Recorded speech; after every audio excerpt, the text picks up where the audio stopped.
I think that because a lot of us are feeling that it's a critical time and we don't necessarily have answers and we don't know what solutions might be. Poets can help with that, and I think that this volume is one way that my mother's work and her legacy can be part of that resolution, that balm, that comfort, that way forward.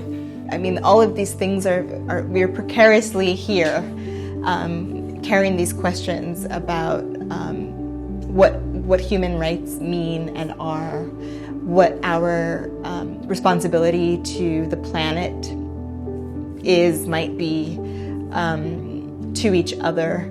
And these are things that are central to her work across decades. She was making sense of things. She was translating something from some very visceral place into words that people could digest and then feel, that would resonate with people, they would feel less alone, that they would feel understood.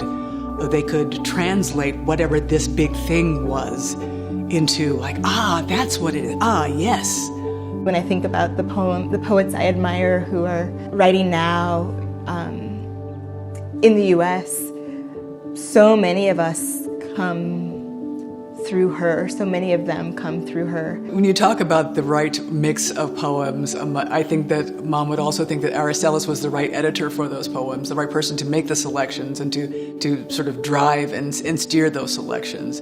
Her work is amazing and beautiful. When Boa asked if I would consider editing the selected, the only way that I could possibly say yes was if I imagined that I was a bird flying this way and flying that way and talking to poets and people who I admire and interviewing them, and that those conversations would somehow be a kind of compass. Boa has clearly held her work dear.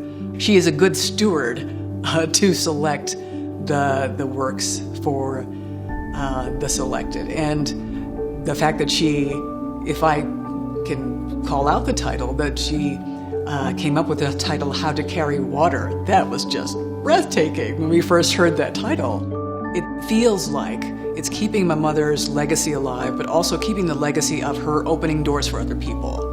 It's as much about her and her work as it is about what she wanted to do as a poet and as a mentor, as a woman of color who was in this space that didn't necessarily always include her. She always wanted to make sure that she left that door open. I think of her as somebody who is able to speak so directly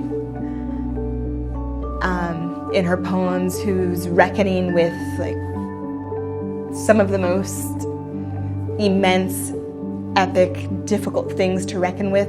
There's such fierce looking, there's such anger and tenderness and forgiveness. What would Lucille say about these times? Here's an answer to that.